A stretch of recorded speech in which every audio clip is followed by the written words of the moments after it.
नमस्कार, आदाब, good morning. मैं हूं आपके साथ हैदर सेठी और आप देख रहे हैं इंडिया डेली लाइव का डिजिटल प्लेटफॉर्म।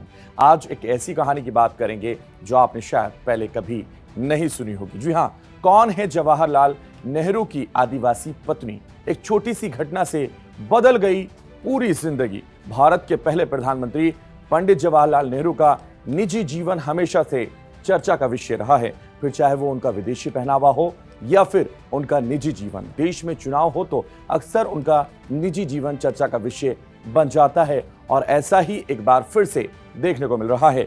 झारखंड में पंडित जवाहरलाल नेहरू की आदिवासी पत्नी के लिए स्मारक बनाने की मांग तेजी से उठ रही है। अब हो सकता है कि आपके मन में सवाल हो कि जवाहरलाल नेहरू की पत्नी तो कमला नेहरू थीं, जिनका देहांत 1936 में हो गया था और वो तो एक कश्मीरी ब्राह्मण परिवार से आती थीं। ऐसे में ये कौन सी आदिवासी पत्नी है जिनका स्मारक बनाए जाने की मांग तेजी से उठने लगी है?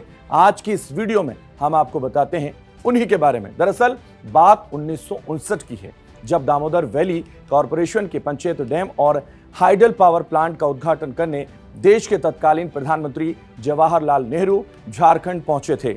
यहां पर नेहरू जी की मजदूरों का सम्मान करते हुए एक भाषण उनको देना था। भाषण के बाद तत्कालीन प्रधानमंत्री ने मजदूरों का सम्मान करते हुए वहां मौजूद 16 साल की एक आदिवासी लड़की के गले में माला पहना दी थी और यही वो चर्चा का विषय बन गई थी। देखने में ये बेहद आम बात थी, लेकिन वो 16 वर्षीय लड़की जिस आदिवासी समाज से आती थी, वहां पर माला पहनाने का मतलब शादी होता था। इस घटना ने धनबाद के पंचायत बांध पर मजदूरी करने वाली इस लड़की का पूरा जीवन बदल दिया।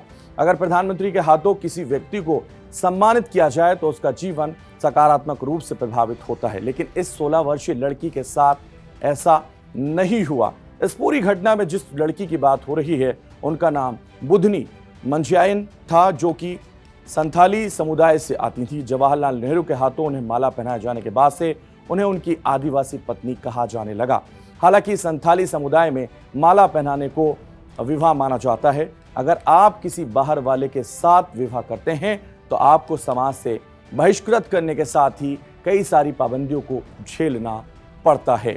बुधनी भी इससे अछूती ना रही और उन्हें इस घटना के कुछ ही दिनों बाद अपने समाज से जीवन भर के लिए बहिष्कृत कर दिया गया। स्थानीय लोगों के अनुसार बुधनी ने बांध चालू करने के लिए बटन भी दबाया था, लेकिन 1962 में जब यहां से मजदूरों को हटाया गया तो उनको भी छटनी कर दी गई।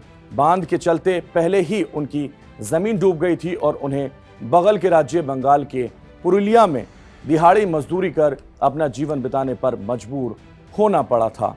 यहीं पर बुधनी की मुलाकात सुधीर दत्ता से शादी उन्होंने कर ली। बुधनी ने 1985 में तत्कालीन प्रधानमंत्री राजीव गांधी से मुलाकात की और अपनी पूरी दास्तां भी उनको सुनाई, जिसके बाद उन्हें डीवीसी में नौकरी भी मिली और साल 2005 में वो रिटायर हो गई।